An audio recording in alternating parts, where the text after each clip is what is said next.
All right, everybody, we getting started for tonight's show, the Big Go Boat Wrestling Podcast. This is 2 Chains here, along with the other members of the crew, Jamal, the Giant Crab, and Mr. Silly Sellers. Fellas, how are you today? Hey, okay. Hello? And today is absolutely a special edition because today is not going to be the BGB show, but it will be the Beau Show. Beau Crockett is here tonight. What's up, dude? What's up, my man? What's going on? Man, it's a pleasure to have you on, man. Glad to be here. I got things to say. I got to be heard, man. I got to be heard. Ready to listen. The tweets are coming in. The fans wants to hear. So, we will we'll go over, we'll talk some wrestling, we'll talk some non-wrestling, then we're going to talk Beau at the end of the show. We're going to pick your mind to see what's in there because Twitter got a little interesting last night in the wee hours of the night. Oh, yeah. And to be quite fair, we opened it up to a certain somebody, but it turns out they didn't accept the invitation. So I know you're going to have something to say about that. Oh, you know it. So anyway, in non-wrestling stuff today, the E3, which is if anybody's not familiar with it, it's like the premier event for all video game needs, which cover Xbox. I'm sorry, Microsoft and Sony and Nintendo. Which, they just released all their upcoming things for the next year or two. But we decided we'll bring it up, see if anybody had any things that stood out to them, and so Jamal actually went to the Sony convention, which had what would you call it? Sort of say a show here in the It was Sony's keynote press conference. They streamed it in about 300 movie theaters around the country in the U.S. and Canada, and they streamed it live. So everybody else watched it online on YouTube and Twitch and stuff like that. But Sony, because Sony has to do it big, they hooked up and showed it in movie theaters. But overall, who do you think did the best, though? Right. First of all, I don't think there was no winners, to be quite frank. Like, not at all. I mean, Nintendo brought out more games for the Switch, so this was something that was a little bit overdue considering that the system just launched. But other than that, nothing stood out. I mean, the new Xbox has been speculated for a while. The specs were all rumored and they were confirmed. So, yeah, man, nothing. I'm just gonna stick to my guns and say, like, I'm excited for which I was already excited for in the first place. And that was Marvel vs. Capcom Infinite, and the demo got released. And after that, I was done. Basically, a situation where you're dealing with the $500 console versus everything that's going to come out in 2018. And I guess if you have an E3, you're supposed to be coming out with things in 2017. So why are you promoting everything that you can't even get until next year? So that was kind of messed up by Sony's part. I'm excited for Uncharted Lost Legacy coming out in September, and Gran Turismo Sport coming out in November. And there's a lot of VR games that are coming out this year. That looks interesting. I'm also excited about the Sony sale that they're having on the PlayStation Store right now. And if you went to the Sony event, they gave you this nice little VIP tag where it's a bunch of free merch at the PlayStation Store or something. Oh, cool. Nobody won, but obviously as a Sony guy, I'm glad to get some perks from it. All right, are you a gamer at all, Beau? Yeah. Oh, absolutely. I play my fair share of video games when I have the time to play them anyway. Right. What are you getting into now? Oh, I'm all about some Injustice 2 right now. Uh-oh. Okay. Uh-oh. Did you play Mortal Kombat? Oh, yeah, man. I've been a Mortal Kombat guy since I was a kid. I've already opened up the platform for John Kerman to come get some on Injustice. I can give you a servant too if you want. Oh yeah, let's do this thing. If anybody doesn't notice, I guess you settled down. I was gonna say Beau is currently making dinner at the same time. A man of many tools. I sure am. When you just get home and you're hungry, you got to make something to eat. Got that right. So moving on, in the news yesterday, the rumor and longly speculated match has finally been confirmed. The mega fight, as they're calling it, but man, we'll have our remarks for it. But the Conor McGregor Floyd Mayweather match is officially happening, and it's sent the we'll say the MMA and the boxing world into a frenzy because it's like, you know, you have the boxing guys who are saying this should never happen. Dana White, who's sort of saying like, hey, he wanted to make it happen. They did it. It's happening. I'm just curious to see, considering that I am a fan of the UFC, and I definitely was a fan of Floyd Mayweather until he retired. But this fight is happening. I'm just going to go over real quick the money line for this, which Floyd Mayweather is considered a 1,100 point favorite, and Conor McGregor being a 700 point underdog. And you know, Vegas is pretty smart about their man, their home dude, Floyd Mayweather. Do anybody give Conor McGregor a chance in this match by any means? Not at all. I'm going to be honest with you. I don't know who they are. You know, I mean, I remember Floyd Mayweather fighting the Big Show, and honest to God, I thought it was Kevin Hart. Oh my God, the Soul Plane version of Kevin Hart. Yeah, basically. Yeah, okay. So I've never seen a Floyd Mayweather match, and I don't know who Conor McGregor is. So I don't know why this is the Mega Powers versus the Superpowers, like it's Savage and Hogan.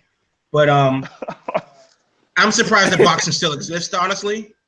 But you know, whatever. I mean, if they're going to do, how much will it be on pay-per-view? I guess is my question. They say maybe $100 or more. Yeah, $100 for a boxing match in 2017? Kill yourself. Never.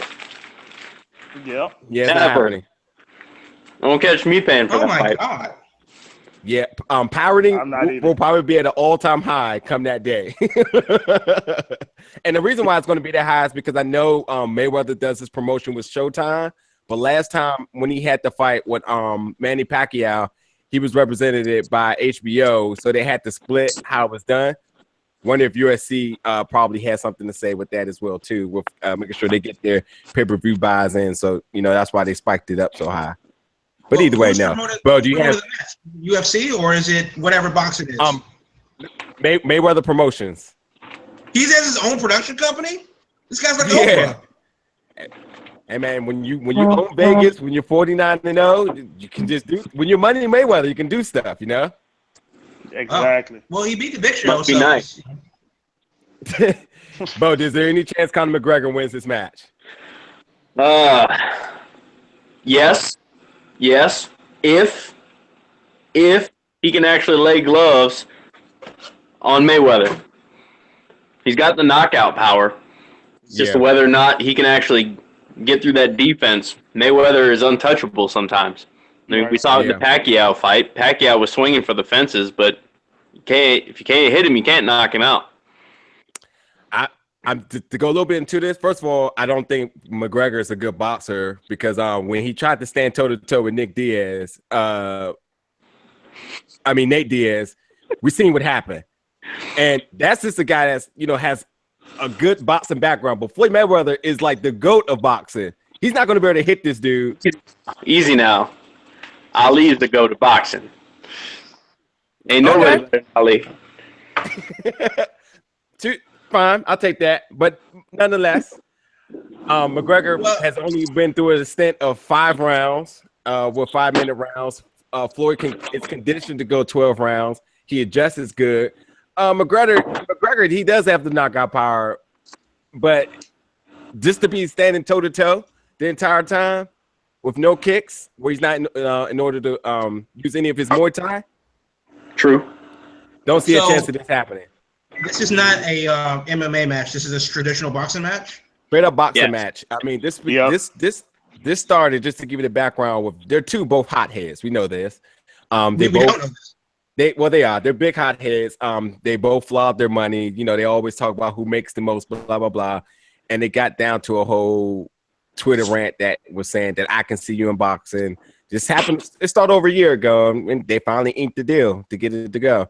McGregor's highly successful in the UFC, and Floyd was highly successful in boxing until he retired. How long ago did he retire? Happening. After the Pacquiao fight. No, he had another fight after that. Oh, I don't know what a Pacquiao is. Madonna. I think it was Madonna. Marcus Madonna.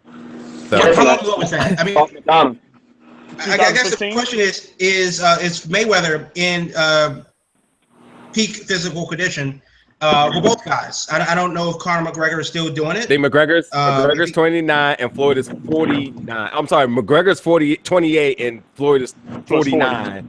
No, Floyd Okay, 40. so 40. I'm sorry. Yes, I His gave him record's that. 49, no, but he's 40. Yes, thank you. Okay. So peak. I wouldn't quite say that, but Conor's in his prime.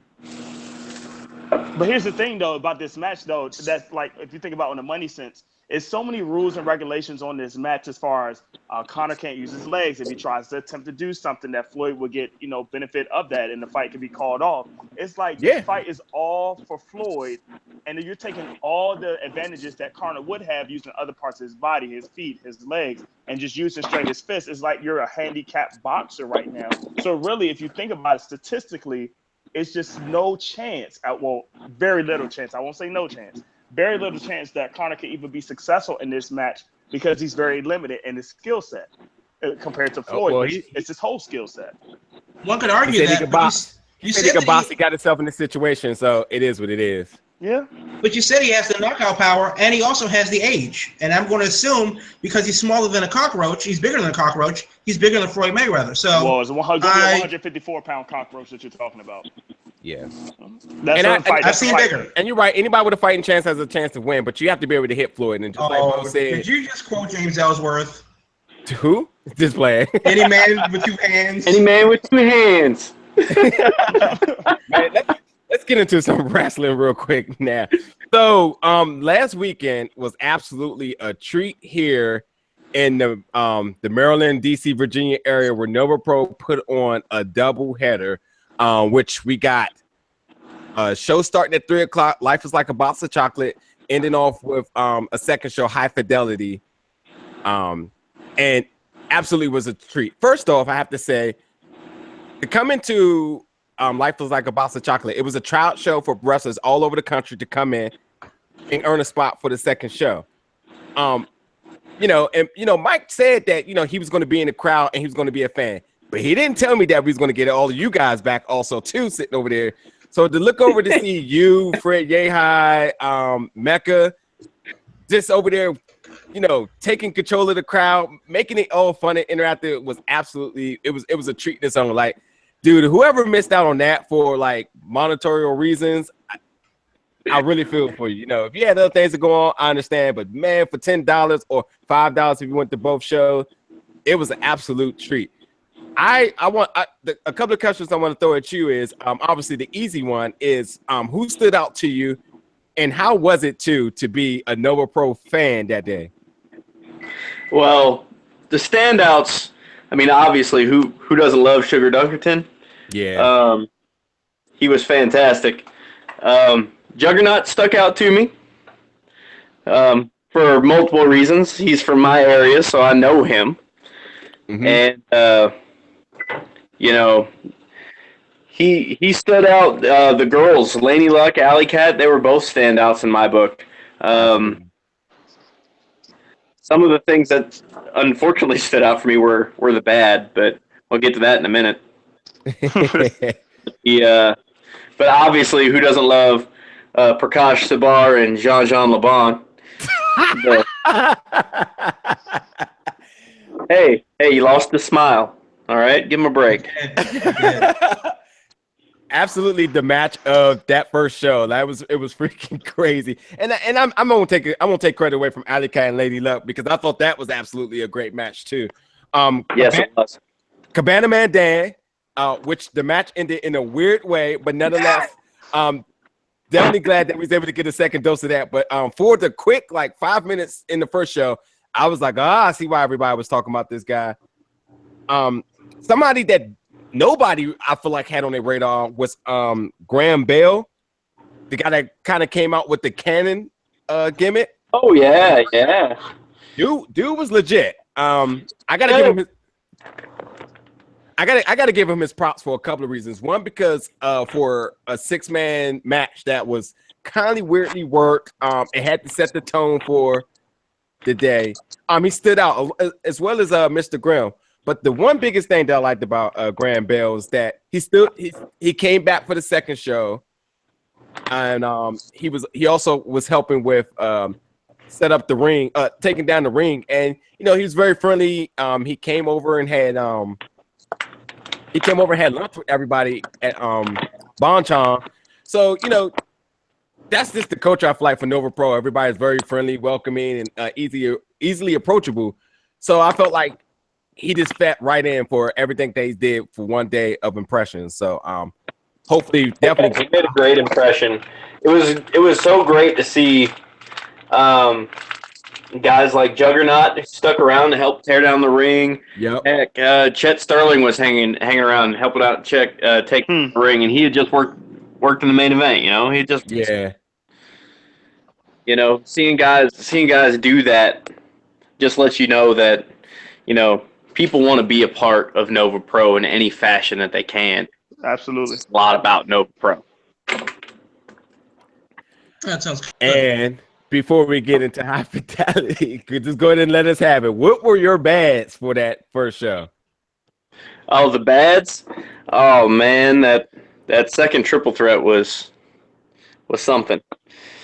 Well, it was something. There's a reason that Brad Stutz gave us those cards with houses drawn on them. Take it home. And the take it home cards flew, but nobody was listening. Nobody was listening. And the longer it went on, the more upset I got about it. I was like, I'm about to hop over the caution tape and take this home myself. Was the second triple threat with Zombie Dragon? Was that the one? Yeah. I had to take my card from me after the match. Yeah, that match happened, and I think the guy, his gimmick was role model. I'm not sure if something happened to him or something, but one of the refs came out the back and tapped him on the shoulder.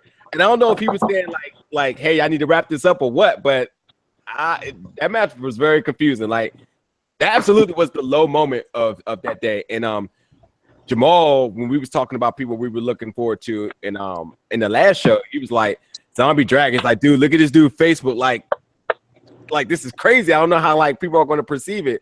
And I feel like the kids liked it because who wasn't 13 and named their creative player just Zombie Dragon? So it felt Not all me. home. But yeah, I didn't see enough. So but well, nonetheless, again. Oh yeah. I told Mike, I said, dude, this is a tease if you're going to do it once. We would be too spoiled to ask for it one more time this year, but come on, dude, we got to have it again. And I said, see, I think he sort of said, gave the nod, like, yeah, we're definitely going to be able to work something like this again. Mm-hmm. But the fans voted in the Mine match. The Mine was the fans' choice for who should go to the second show. So, it's a lot with that, and very interesting. This is very interesting about the Mime altogether, but it played to Nova Pro's liking. It was a huge twist that came about with that. You don't say. But I'm not surprised. Who I'm knew? not surprised. Nova Pro would have a twist.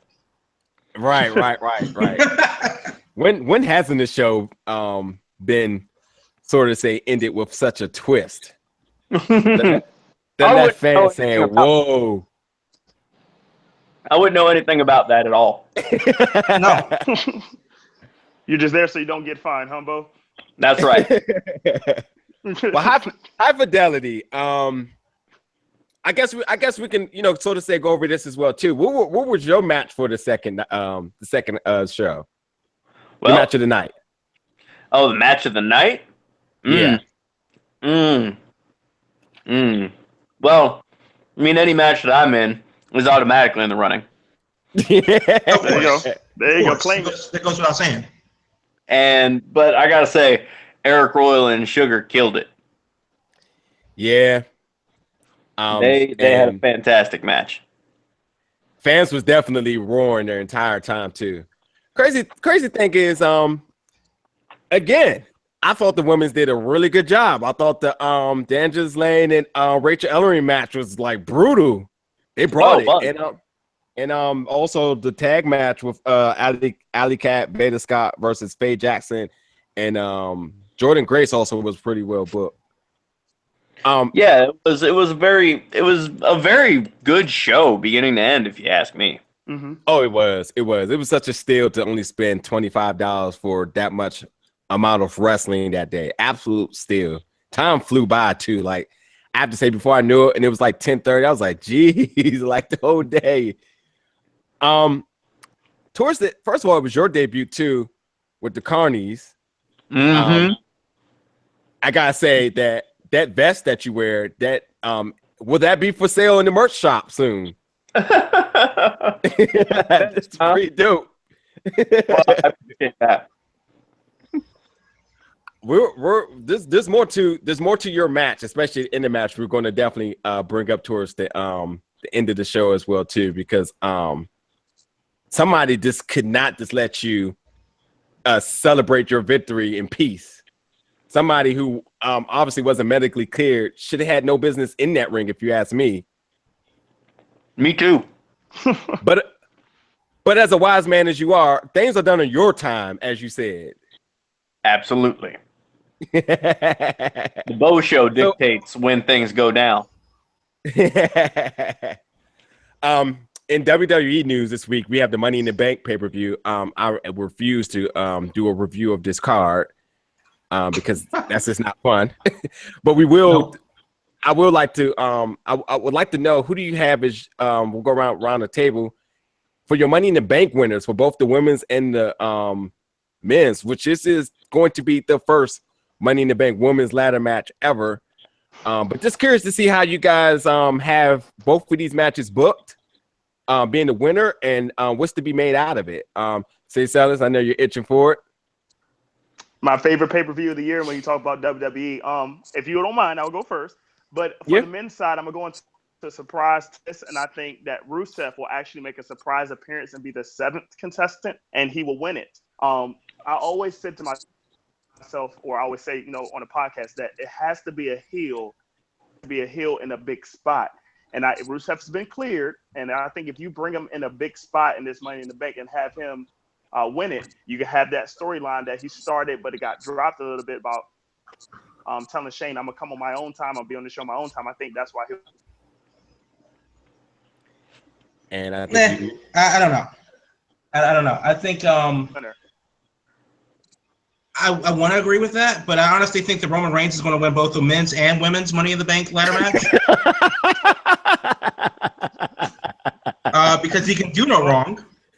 And hey, though, you could build that chemistry between her and Charlotte. Like, Charlotte will be chasing after. I think he's cutting it out. They can fight for the. Yep. Oh, am I cutting it out? Can you hear me? Yeah, a little bit.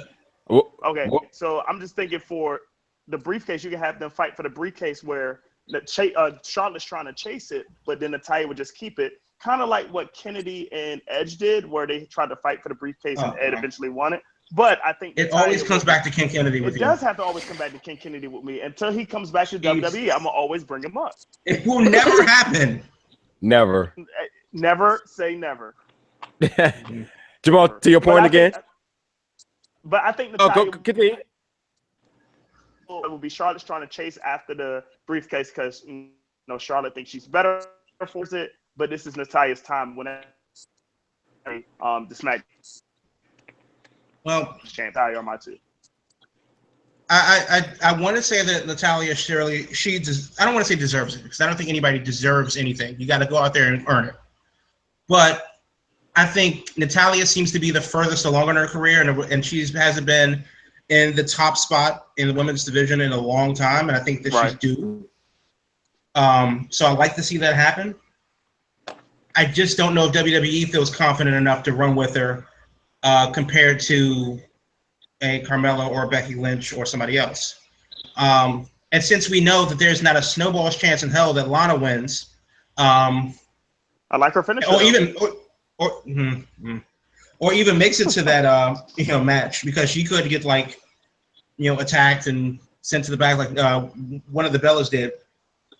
I really would like to see Natalya take it home. As far as the men's Money in the Bank, Nakamura, I guess. I really see that he's. I don't think he has the crowd where they need to be yet. Not at all. He's not at that point where he can do. He's over no matter what. So I think giving him maintaining that high point, he has to do it with the briefcase. But no, I don't know. What was the George's burger? He doesn't watch. He doesn't have time to deal with it. Go ahead, Beau. Your predictions? I think for the women's match, I would actually like to see Natalya take it home. Don't know if it's going to happen. Mm-hmm. My heart says Natalya, but my brain is telling me Charlotte. And that's your feud right there.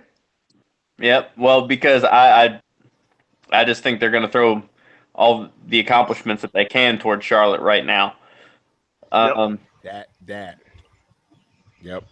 Yeah. And for the guys, as much as I would love it to be Dolph Ziggler, it's never going to be Dolph Ziggler.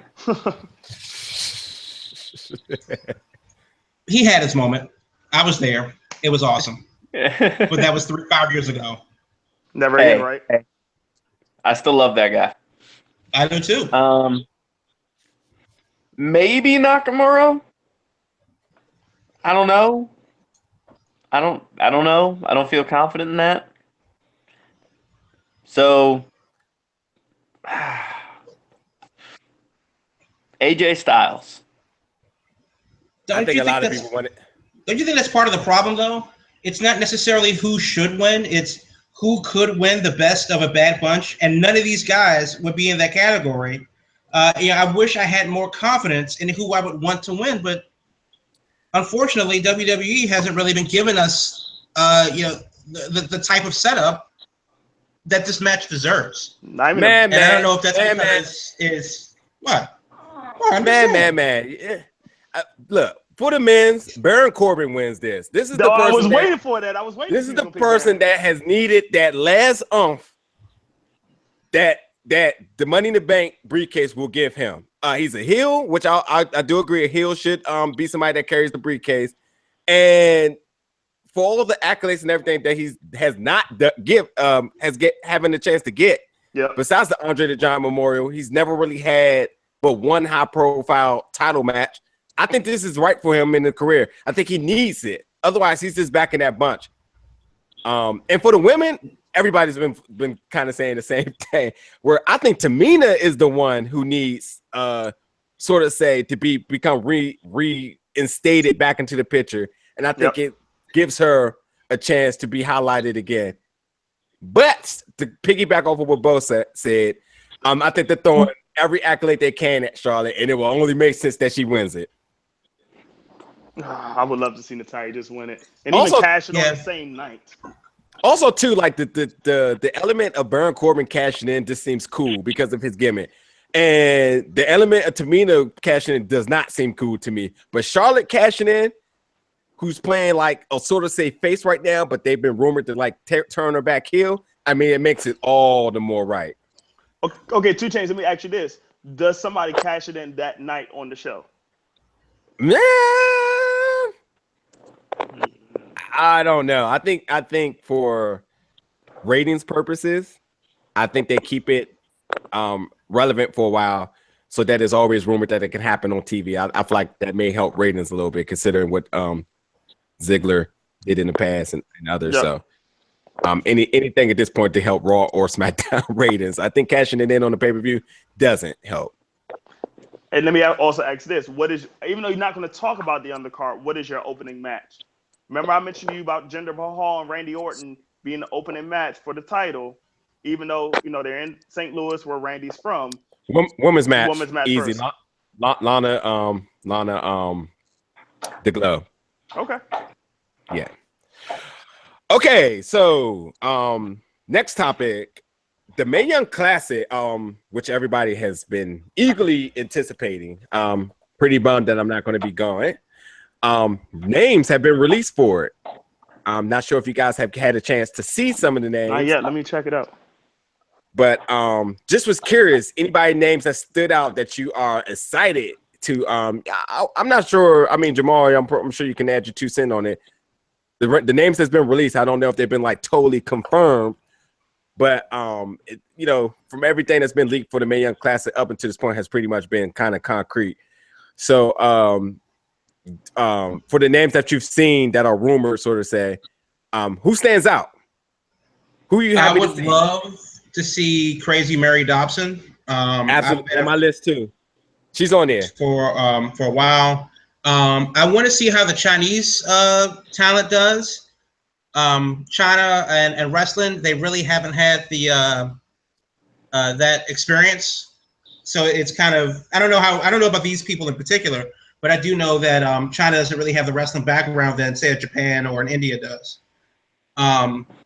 But Kimberly, obviously, we've seen her in Nova Pro. We know that she can definitely do the work. I've loved Crazy Mary Dobson for a long, long time. And I saw her at the NXT house show in Kentucky. Lacey Evans, I think they call her. Sarah Logan. No. You talking about Crazy Mary Dobson? Oh, is that what they call her now? Yeah. Fine. Sure. But Lacey Evans, she definitely stood out to me in that show. Okay. In Kentucky. Because you just shredded my list. Only other person I can add to that is Jade. I'm very happy if as well. Seems to be on her way to the tournament. Would love to see her get the platform that I sort of say she deserves for a while. Jade from Mia Yim? Yeah. What? Yep. Oh, that's awesome. Bo, have you had a chance to see the list? I haven't seen the list, but I am aware of some of the names. I'm a big Crazy Mary fan. I've loved Mia Yim for a long time. She's back when she was brand new. She wrestled at Southside Pro Wrestling a couple of times, and I was there. So she's been around, and I think she deserves it if she's in fact going to be there. Awesome. Yeah, I can't agree more. Cyrus, I know you say peeping at the list right now. Yeah, I'm peeping at the list. The list I've seen has about like 10 names on there. Are there any other rumored names? And I'm not trying to be so cliche here, but are there any rumored NXT participants that's going to be automatically entering the tournament? Has that been confirmed yet? I mean, Kimberly's in NXT. I think everybody in there is definitely has dealings with NXT, like right now. Like a lot of right now, like they're currently like a lot of the new guys that they brought in over like the last month or so when they had that big group photo. Yeah, a lot of those names are rumored to be in the tournament. So okay, we'll see. So still no Veda Scott's been confirmed yet. And Thea Trinidad has also been announced for it as well too. Okay. Well, she just recently signed with NXT. Yeah. So that makes sense. Yep. So congratulations to all of them. Absolutely. You can't ask for exposure like that, and as we've seen with the Cruiserweight Classic, these could be definitely some more talked about matches for years to come in the U.S.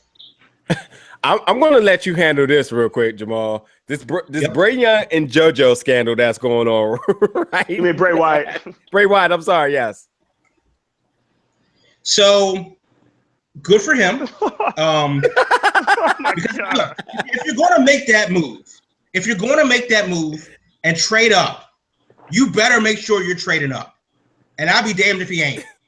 Now, that means that he's going to burn all of the bridges and turn his life into that living House of Horrors house. Well, yeah. Is it worth it for JoJo? Well, yeah. So I'm not saying that I'm with it, but I understand. With that said, yes, his wife did file for divorce back in April and said that their relationship was irretrievably broken, according to the Daily Mail in the UK. But Bray's lawyer says that Mrs. Wyatt has been spreading just lies on social media, trying to defame him and his career and his business interests in and outside of wrestling. So, and then of course the elephant in the room is how will it affect their kids? Apparently they have a couple. Two. Right. That will be a couple. Yep. How will it affect his run in WWE and all that other stuff? And they all have lives, and this is in all seriousness a sensitive situation between two people. One of them just happens to be the eater of worlds. That's unfortunate. But that other person doesn't have any nickname. The eater of dresses. Calm down, okay? What are you doing? He's trying to be a shock jock. This is a serious situation, people. And I think what it comes down to is both people have an axe to grind. This obviously has been going down the tubes for a while now. Bray certainly has some interest on his end. His wife certainly has some interest on her end. And we'll see where the chips fall. Everybody's lawyered up, and this is going to be a mess, honestly. Yeah. And I hope that if the kids, whatever happens with that, I hope that they come out the most unscathed. And Jojo, please God, let nothing happen to Jojo. And to add to that, I mean, TMZ reported it the day before, and then they showed up. And then they showed up to Raw together. So I mean, they kind of was like, okay, whatever, because they didn't have to. They have a show called Ride Along. Books have been written about how dudes travel up and down the road. I mean, Beau, I know that you have a guy, or you guys will rent a car or whatever, and you make it to the next town. You be in Chattanooga and then haul ass down 40 to Memphis the next night. So that's what the wrestling business is. So I don't think that it's fair. Yeah, I don't think it's fair to speculate that just because they're carpooling together means there's something going on. However, follow the buzzards. Beau, do you have anything to add to that? That about covers it. Other than I'm gonna go ahead and piggyback on this and say, good for Bray. I mean, that's unexpected, Definitely understand that. Yeah. So, and to be fair, let me one more thing. Good for JoJo, because I don't know what that Earthworm Jim looking dude that she was rumored to be dating with a couple like last year, but that guy can go scratch. So you know what? Good for both of them. I really love wins in the end. Damn it, love wins in the end. 2 upgrades for 2 winners, says the Krabby. Exactly. Oh man. So look, New Japan Pro Wrestling had their pay-per-view Dominion 2017, and awesome. The closing match was Okada versus Omega 2, which if anybody had been asleep for the last 6-7 months. Well, that match came on at 6 in the morning, so you probably were asleep for that. Yeah. No. I'm talking about the fact that they faced each other at the end, at the conclusion of Wrestle Kingdom, which sort of say the match broke the internet because Dave Meltzer gave it a 6-star rating, which is the first 6-star of all time. So with that speculations and that backing of it, the question is, would this next match also live up to it? Will it be a 7-star match? Is what the internet wants to know. But nonetheless, it was one hell of a match. Nonetheless. Yeah, I mean, Meltzer gave it 147 stars, and even like and said it's one of the greatest matches of all time. The problem is that's not a fact-based argument. That is literally his opinion, and people take that opinion to heart as fact, and that is not something that you should do. I will say though, Beau, as the wrestler, the actual wrestler in the room, when you see a match, do you think that the internet wrestling community, the actual wrestling journalists, and the wrestlers themselves, how often do you think that we agree on what is good and bad? Oh man, it's good question. Often. It's not often. Because everybody's got their own opinion about what is good, what is bad, they don't know how to work. It's all, everyone's got their own opinion. Everyone has their opinion on guys who do the Ricochet, Will Ospreay level of gymnastics. Everyone has their opinion on the old school way to do things. You know, I personally appreciate all of it. That I can, even if some of it's not my style and the way that I would necessarily do things, I can appreciate it. You know, I try to look at things with an open mind. You know, I may or may not be part of a group called the National Wrestling Alliance that doesn't like flippy do guys. I've heard of that group. They might not like that. Not so much. And I'm certainly not a flippy do guy. The last flippy do I did was turning somebody inside out on a short arm clothesline. Mm-hmm. That guy may have been shorter than the short arm clothesline, so yeah, there is that. That poor innocent guy. Well, that guy was Anthony Gangone. It was a hell of a match, and it will air on Capital Wrestling TV this Saturday. Good.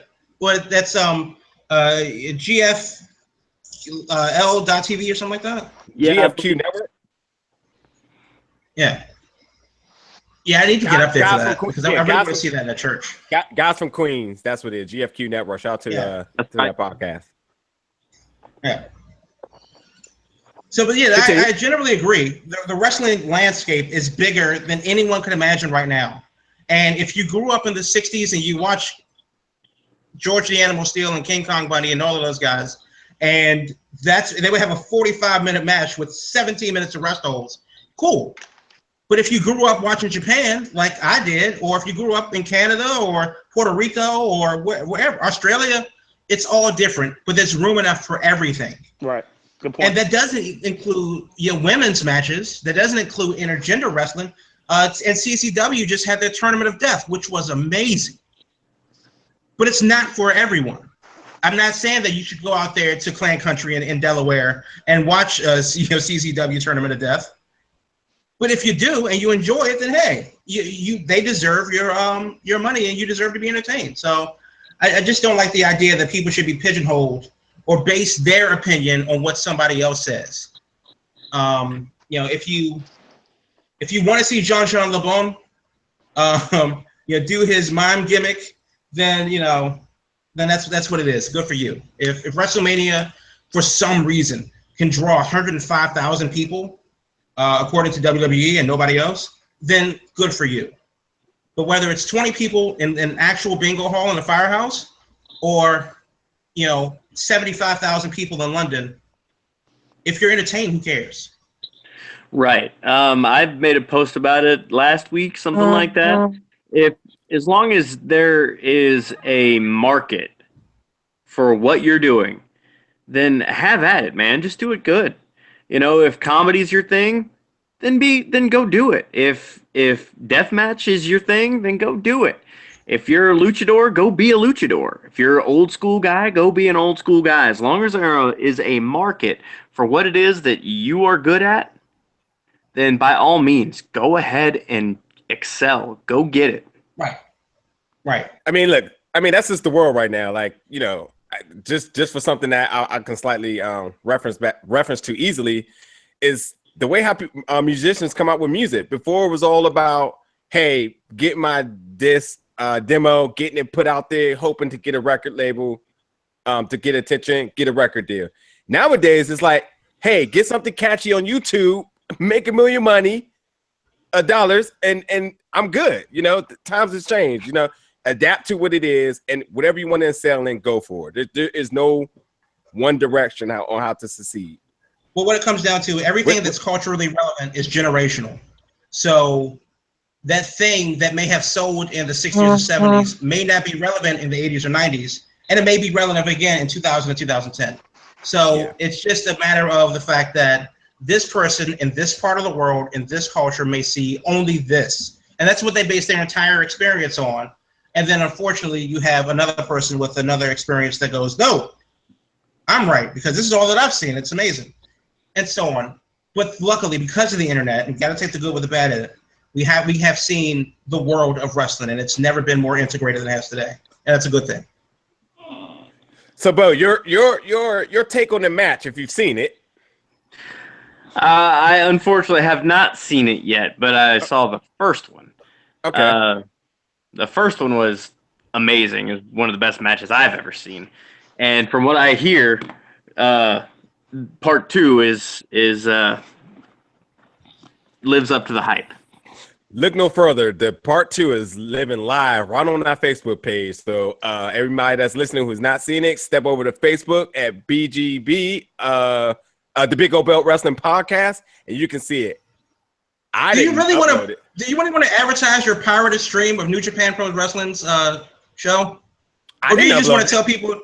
I didn't say you did. I didn't subscribe to New Japan World. Pay your money. How about that? NewJapanWorld.com, $10 a month, and you'll learn some Japanese along the way. Yeah, because that American site. How about that? Yeah, well, that would be great. But they got to. Because that thing has launched twice, and yet I still have not been able to get on it. I got to order a bus ticket in Japan now, so thank you, New Japan New Japan World. So it works out. Okay, so just don't go to our page. Besides, just click that like button so you can keep up with all. Just plug this and then unplug it. Please do not watch our pirated stream at the BGB Facebook page. Don't do that. By any chance, if you step over to Facebook and go to the Big Wrestling, the Big Cobra Wrestling Big Wrestling Podcast. There you go. That's who we are. You may see interesting posts that we put up from whatever. Every day. Anywho, let's talk about the match real quick. I do have a few notes from it. First of all, I have to say, I know Jamal watched it. The one thing that stands out to me, no matter what, is I have to say the Young Bucks, the fact of them coaching Kenny Omega from the sidelines, and he's actually listened to, like, sort of say the advice that they're giving. I can appreciate that because it just felt so real, where he was just like, hey, watch out, the Rainmaker's coming.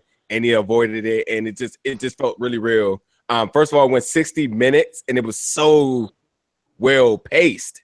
So well paced. But beyond that, the referee, I feel like, had no clue what was going on that entire match. Like, from him sometimes counting out the ring, his 3 counts were like lag, like Celis' internet at times. Hey, it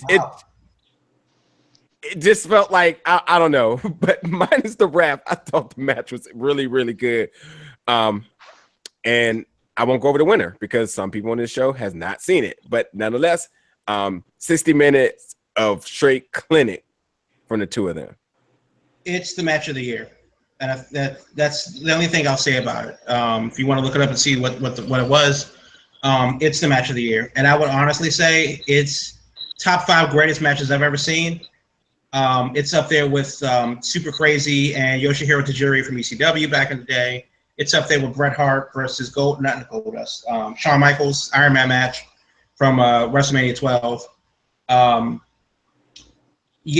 It's up there.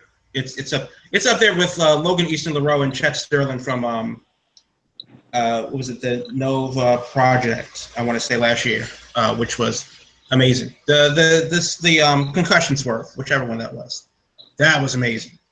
But yeah, you have to see it. If you don't see it online, get the DVD. It's one of those things. They'll teach wrestling classes on that. That's something that the kids need to watch because the kids are 2 guys in their prime doing it. It's as good as, Hogan versus Savage or whatever that seminal wrestling match for you was whenever you started watching wrestling. It's that match. It's the generational thing that we'll talk about. Yeah, that's good. Awesome. Yeah. Another match I want to throw in that is Roger Strong and Jay Lethal Iron Man match from Best of the World of 2 years ago. Mm-hmm. Yeah. Another match. That was amazing. Yeah. Another match of duration that was absolutely a clinic. And my last topic currently is the John Cena has sort of tweeted and then yet confirmed that he will be making his return back to WWE July 4th edition of SmackDown, which they are labeling him as a free agent. I just want to know what you guys think about this around the table. Beau, I'll start with you. Well, I may be the unpopular guy that is actually entertained by John Cena. Because the dude's been killing it these last few years, man. Every time he's on, you gotta watch it. He's having great matches. His match with AJ Styles at the Rumble was awesome. That is going to be somebody's favorite match of all time. Not mine, but it was an awesome match. Cena is a reason to turn on the TV and watch WWE television. So I will definitely be watching and interested to see where they go with it. I think to add my 2 cents to that is that's why he's a free agent, because he sells. So instead of having him on one show that's struggling, have him on both shows. Have him on either show to help ratings. I don't disagree with any of that. The problem that I have is, why is he a free agent? When did his contract expire? Why didn't anybody pick him up on the waiver wire? None of this draft stuff makes any sense if because all of a sudden the Miz did it. Blame him. True, but it doesn't. None of it makes sense. I know why they're having him on July 4th, because of the U.S. That is one of the biggest holidays of the year. Why would you be at home at 8 o'clock on the 4th of July when you can watch all the fireworks or be on vacation, which is a thing that we do here generally? So yeah, you need John Cena to save your show, and they've been getting murdered by the NBA Finals and the Stanley Cup Finals in the ratings. So that's also another thing that's been a problem. And of course, this has been a pretty hot news cycle with events developing around the world. So WWE has been absolutely desperate for ratings. John Cena is a guy, for whatever reason, brings them that ratings. I get it. But if he's a free agent, what is he going to be, Elias Sampson, and just show up on NXT on Wednesday because he can? It just doesn't make sense to me. That's a good point. And I'm going to just combine all 3 of your points and just say just one statement. What is your storyline? Because you guys just threw out a lot of, good points that, is he a free agent? Can he hop between both shows? He does bring ratings because he's just who he is. But what is your storyline with him? You have to make sure you're doing something with him that's going to be worth something. Are you going to build up a new character? Are you going to put him like with Jinder Mahal, who needs to continue his championship reign? It's just, what are you going to do with him?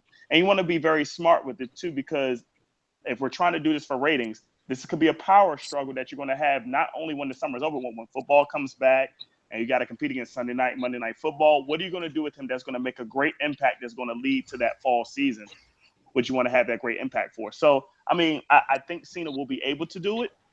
Whatever you're going to do it, you just have to book it very smartly in the best way possible. Well, one thing that WWE is known for is smart booking. So that's what could possibly go wrong there. They batted 1,000 with that. Wouldn't you think? But John Cena name again. I reiterate is that whatever he goes, whatever his name is on, it sells. American Grid. I watched the first season. I haven't watched the second season, but yet a lot of people are into it, and I can honestly say Fox hasn't had put on anything on TV in a while that was interesting. But yeah, that show is doing really good, and it was renewed for a second season. A second season that a lot of good shows that I thought were good didn't get. Right. So, John Cena alone name sales, and we'll see what he do. I at this point, I know it's gonna sound ignorant, but I don't care what his storyline is. Put him on TV and let's just let him do what he does. If he has open challenge matches with enhancement talent or whatever, just do it. I agree. As long as he'll come out there talking about his wedding. Oh God! Do you think that this is the beginning on TV of part-time John Cena? Yes. Because now that he's not tied down, he can show up at his leisure. They can put him, in spots whenever they need to. This is kind of a dead spot for WWE because there's really nothing going on until SummerSlam. It's because he's a free agent, they could just insert him where they need to be. So, and considering that he's doing more movies, he's hosted Saturday Night Live recently, he's in Today Show all the time. Is this the beginning of the end for John Cena? I think you're going to see that trending towards it. I agree 100%. But he won't be as limited as Brock Lesnar when we talk about part-timer. but maybe like a once a month type thing. Well, yeah, we see him around for a long time until John Cena becomes Triple H. We'll see him for a long time. Right. Okay. Yeah, Cena's not going anywhere. He'll be in and out, in and out. He'll be much more consistent than Lesnar, who, hey, don't hate on Lesnar. He's been defending that Universal Championship in other galaxies against aliens from all planets. You know, that's why he hasn't been on TV. Maybe he's up there with Batista too, doing that. I'm waiting on the WrestleMania match where it is Brock Lesnar versus Drax the Destroyer. Not Batista. There you go. There you go. Book it, Beau. And I'm sure that pay-per-view is going to be called WWE presents Guardians of the Galaxy, and they're not going to care if they get that cleared by any means. Nope. We'll just go for it. Or it might be Affinity War, whatever. You know, you never know. Yeah, like the actual winner of the trophy is the Affinity Gauntlet at WrestleMania. Or they might get Thor's hammer. They can finally touch it or move it. You know. So that's what we're gonna have. We're gonna have like Mo Hilner on a pole match at Great Balls of Fire 2019. So unfortunately, there's only 3 people in the world that can pick it up: Captain America, Thor, and John Cena. So there's your winner right there. Right. So I said it was the Beau Show. It's still the Beau Show, dude. I know we see you next month at Nova Pro. Where else can the fans catch you up in the next coming months? Where else can we catch you? And again, I know you said we can catch you this Saturday live on the GFQ network for Capital Wrestling. Yes, you can also see me in person on Saturday at Eagle Creek Golf Course for Megastar Wrestling in Moyock, North Carolina, where I will be taking on, as I'm told, Mike Mitchell, if you guys have ever heard of him. Yeah. Let's see. I will be going to a Comic-Con in Tennessee next weekend, so I'll have my little vacation. So I'm gonna be part-time for a week. You deserve it. And then July 1st, I'll be at Shenandoah Valley in Wares Cave, Virginia, taking on Brandon Day. All right. A lot of history there. I'll be representing the National Wrestling Alliance, and myself and Preston Quinn will be in the house. Okay. And of course, I'll be at American Slang 2. And I'm sure a little pixie or two will probably be trying to find me there. And I'll be back at Capital Wrestling. The 29th, right? July 29th. And they will not be at Cathedral Hall. They will be in Hoboken, New Jersey that time. Yeah, thank God. Across from the PAP station. So I plan on making it up there for that. Awesome. So, in the midst of, just trying to get to sleep, but I'll just hop on Twitter real quick, see what's going on. You started making a lot of noise last night. Care to elaborate a little bit on this little? I get to make noise whenever I want to make noise. I'm the Beau. It's what I do. I'm the Next Evolution Wrestling champion. Have been that twice. The only guy in the history of the company to be the champion twice. Held that belt for what feels like forever. And I will hold that belt forever. But anyway, man, I get on Twitter last night and I'm feeling a little spunky, feeling a little froggy. Decide I'm gonna poke fun at my former tag team partner who suddenly thinks he's a badass and wants to try to jump me from behind, knowing that there's 2 400-pound guys watching his back to take care of my good friends, Nick, Iggy, and Carrie Awful. That boy don't know the beating he's in for next time he sticks his nose in carny business. Let me ask you this. Breakups are hard to do. As we talked about earlier, Good on you, Bray. I'm sorry, Bray Wyatt. You are my hero. But with that said, do you think that between you and Innocent Isaiah, a staple of Nova Pro Wrestling, what the breakup, though it was inevitable, and fine, so be it, but was it the way it happened? Was that the right move to make? Could it have been handled another way that didn't result in, tears, bloodshed, pixie dust everywhere? No, Okay. because when you're the Beau Show, you do things big, and what bigger way than to be the most beloved duo in Nova Pro Wrestling, the most beloved duo, and just shock everybody in a certainly split did second, that. blink of an eye. Okay, so this is the thing, and this is like 100% no joke. 2 Chainz and I were in Chicago at NXT TakeOver, and we felt it live at the Allstate Arena. Twitter blew up, Facebook blew up. Club Penguin was bananas that night, and everybody wanted to know what was happening in Fairfax, and we found out. And it was like, reading the newspaper and seeing Pearl Harbor was attacked. We were like, what are you going to do? But of course, the Beau Show does what Beau does, and Beau certainly knows how to put on a good show.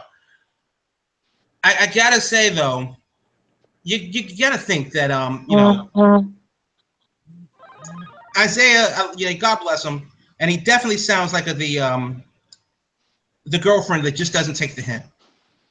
And I'm not saying this from past experience, of course, no, but I am. It is to the point where well, we know how Beau does. But it is to the point where decisions have to be made, tough choices have to be made, hearts got to be broken. You have to break a few eggs to make an omelet. But why the carnies, though?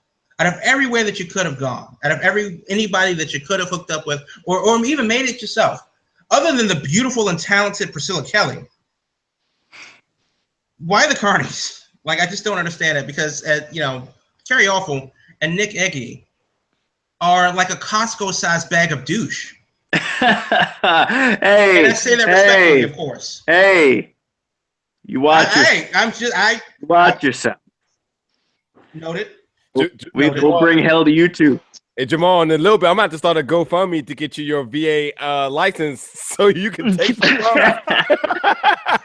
It's gonna be another. It's only $40. I'm sure you can spare it. Whatever I have to do to be next to Priscilla Kelly, consider it done.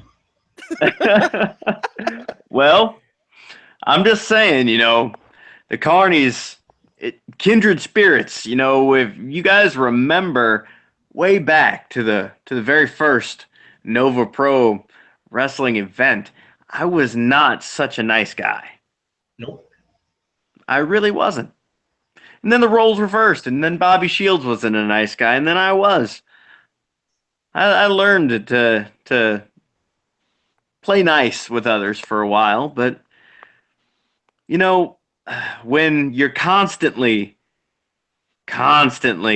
having to clean up after someone else's mess, it pushes you to your limit. Basically fighting a 2-on-1 by the end of every match, and then you have to literally lift up your own tag team partner and use him as a weapon to come away with the win.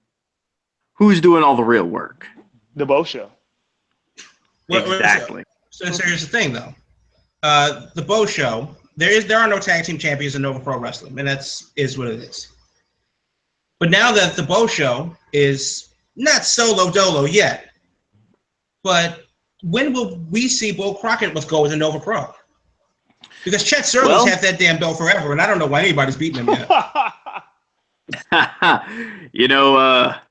Chet's on the radar. Let's say that. Chet is definitely on the Beau Show's radar. He needs a good co-star. So Chet just might be the guy that can step up and be the Beau Show's co-star all the way up until I take the PWI Ultra J title away from him, and then he becomes nothing more than an extra, like every other one of my victims that I've ever had. Well, let me just understand the magnanimous nature of Beau Crockett. You don't understand what just happened here. He invited Chet Sterling to a starting role, and then once the inevitable happens, and Chet, he's different. I hear that he will be downgraded to a supporting role, and then to an extra, then to Sandwich Boy, all in one match. All in one. Yeah, that sounds like prophetic tellings of from Beau Crockett over here, and honestly, I know that Chet Sterling, he has his music. He says that he's different. I don't see it. I don't buy it. But if he is so different, you do have a lot of help. You have Nick Iggy. You have Kerry Awful. Do you think that the Carnies never travel alone? That's for sure. The Carnies will always have my back. We are family. Whether it be Nick Iggy, Kerry Awful, Trip Cassidy, The Beau Show, or, after the events of the Great Grapsy, I might as well have been the Soul Collector because of the reaction. I walked out of that building with a couple hundred souls in my pocket because I had crushed all of them. Yeah. That would be a couple hundred more souls than The Undertaker. So you're really shooting for the moon, Beau. Yeah, you're He only had 29. Your Twitter had 29 holes. So. Your Twitter mentions was pretty harsh. People were literally like, "Why? Why did you do that?" Like I was like, whoa. My phone did not stop going off for what felt like a whole week. Every time I looked at my phone, I had at least 5 to 10 notifications on Twitter. It was almost like you shot Santa Claus on Christmas and then gave the gun to Jesus and blamed him for it. It was his birthday. It was that bad. People were like, "Why did you let me buy a shirt knowing you was going to do what you do?" That was the best. That was the best. Beau Show did what he did and got the merch to go with it. Thank you, fans. Oh yeah, I'm sitting there selling T-shirts, selling Spear One shirts, selling Cutie and the Beast shirts at intermission.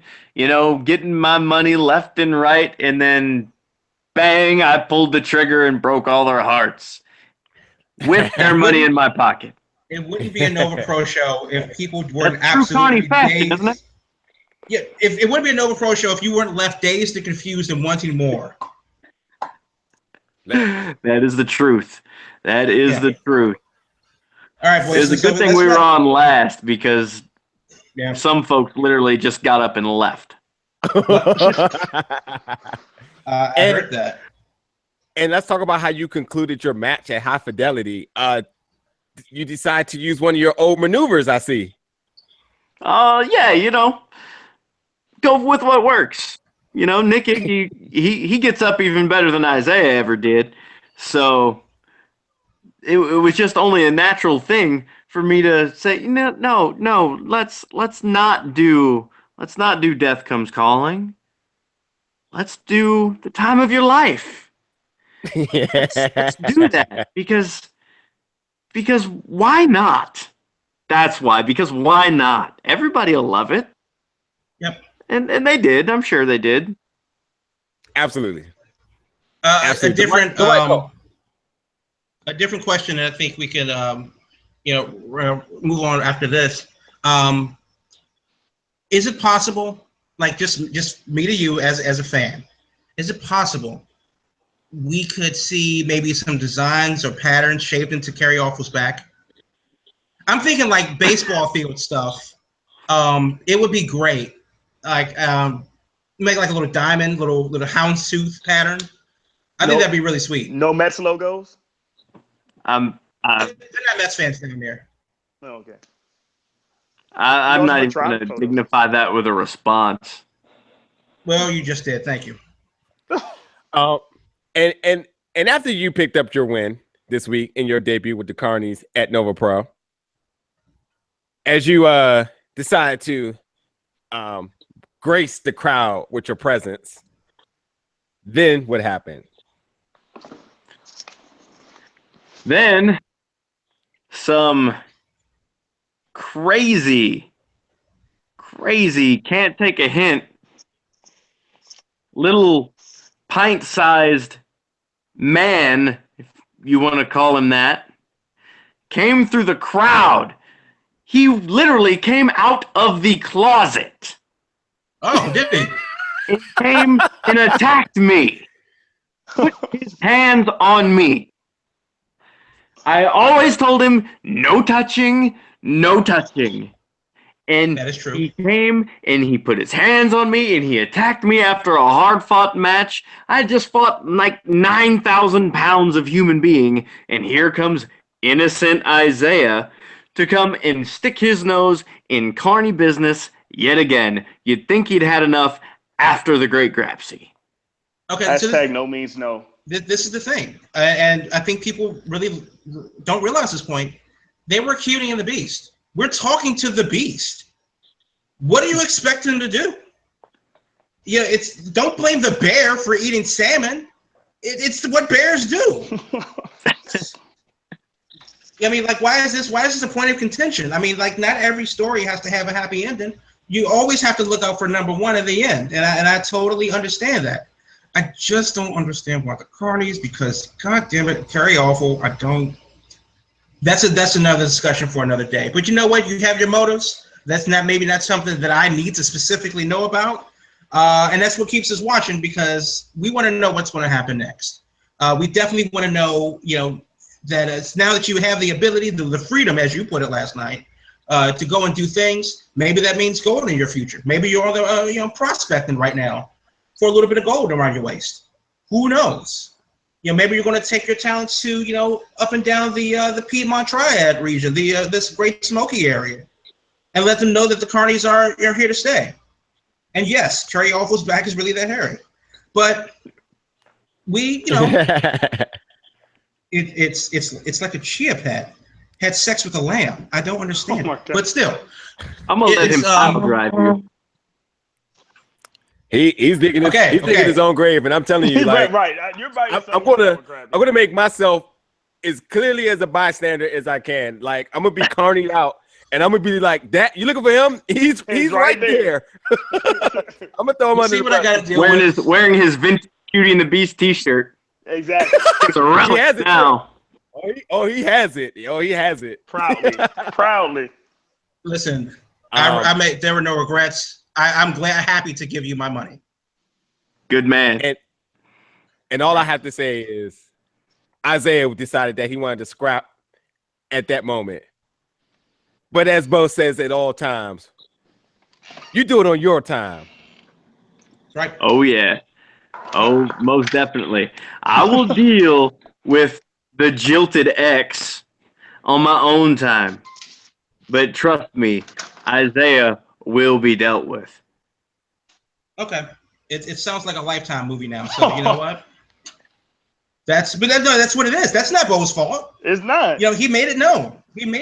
But Isaiah making it sound like a Lifetime movie, like he's a pregnant teen, and he just got told no in Massachusetts. I don't know. Sometimes you just gotta read between the lines there.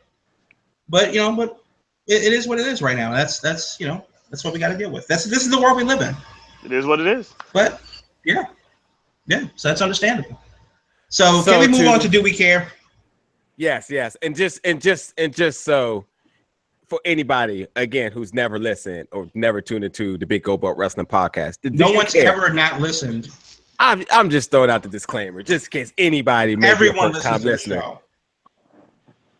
Do We Care segment is when we go down the list of topics. Yes, It's your moment. You have it. Go for it. You did a great job of explaining my moment. Go ahead. I'm sorry. Go for it. I mean, you see what I got to deal with? Go for it, Crab. Go for it, Crab. Go for it. So, Do We Care is simple as that. I'm going to give you a topic. You tell me if you care or not, and if you do, I'll read it. So, we try to keep it short because usually you guys don't care about this stuff. So, we have majority rules. And since we have an odd number, because I don't care about any of these things, so don't look for me time. Do we care? Number one, WrestleMania is up for debate always, and the venue location is up for debate. WWE put out a survey as to where it should be. Do we care? For this year? I mean, 2018. Well, the future WrestleManias, not necessarily 2018, because that's in New Orleans again. Okay. No, because So WWE's always gonna make their decision. So no. Well, yes, they literally have to make a decision because they're going to put on the show. But do we care where they not are? gonna use fan inputs. No. So I heard no. No. Nah, I heard two no's. Okay, let's move on. Is set another low for the lowest rating of 2017. Do we care? No. I care because bad ratings for them means bad times for everyone else. So I need one more vote. Do we care? From the pro wrestler here. Okay. So well, majority rules, you silly goose. It's not a majority if only he says something. Raw does have its lowest rating of 2017. Their high was the Raw after WrestleMania at 3.67 million viewers, 3.76 million viewers on the average. Last Monday, they averaged a record low for this year of 2.54 million viewers, which means since April 3rd, they've lost about 1.25 million viewers. That's still down 80% from their all-time high of somewhere around 13 million viewers from like 1999. So it's another, like, this is the third time they've hit the lowest mark ever this year. And unfortunately, they got a long way to go until SummerSlam. So. Okay, follow-up question to that. Well, let me ask Beau this. I'm gonna send this to Beau. Do they need to go to 2 hours or keep it at 3? That's not on the table. But that could be perspective how their ratings go. Yeah, I've heard a lot of talk. Why 3 hours? Why? Honestly, 3 hours is a little long for a weekly TV show. I think it's hard to keep people's attention these days for 3 whole hours. So maybe cutting it back to 2 might help. If it were my decision to make, it would have been a 2-hour show and not a 3-hour show. I've been saying since the beginning that 205 Live should be at the 8 o'clock hour and lead into Raw, and then have Raw be a show from 9 to 11. But apparently NBC said, no, thank you. We want the promised wrestling block per our contract. And I don't think their contract expires until like 2024 or something like that. So they kind of. This is why Johnson, big shot Bob is here. Let's get those ratings back up. Yeah, so that's what it's going to be. John Cena, as we've talked about it before, he's starring in a new movie. Do we care? Yes. Oh dear, I was not expecting that. So Ferdinand about a Spanish bull will be voiced by John Cena. It's an animated movie and it comes out Christmas Day. It's about this bull that's a pacifist because of bull reasons. Who doesn't want to join into a bullfight. He gets kidnapped, and you can watch the trailer right now on the YouTubes. I have a problem with anything set in a different locale that's not even, they don't even make an attempt to do an accent, but it's John Cena with his Eastern Massachusetts accent portraying a Spanish bull in Spain. What could possibly go wrong? I'm with it. John Cena was the drug dealer in the movie. He can do anything at this point. Yeah, but John Cena wasn't a Spanish drug dealer in the movie, so. The last thing. He wasn't quite American. He was kind of soft-spoken something. Either way, yeah, John. Well, I will say, though, if you're looking for a John Cena movie to see, he was very good in The Wall. It may not be in theaters anymore, but certainly check it out on demand when it comes out in a few months. Last thing, do we care? Goldberg teases another WWE return. No. Okay. No. I'm out for everybody. No. I'm out. Do help. So. Jeez. Hey, Beau, man. I gotta say, it's been a pleasure coming on the show. Good times. Yeah, had a blast, guys. I'll come back anytime. And you're Awesome. always welcome. Hey, look, before we go, definitely plug anything and everything you want. Again, your matches for where can we find you this weekend? Your social media handles, all that other good stuff. And your send-off message, shall I say? All right. Again, this Saturday, check out Capital Wrestling on Guys from Queens. Queens Network. This Saturday, I will be live in person at Megastar Wrestling in Moyock, North Carolina at Eagle Creek Golf Course. Follow me on social media. My Twitter, the aforementioned Twitter, at It's Bow Time. You can follow me on the Instagram at Real Beau Show.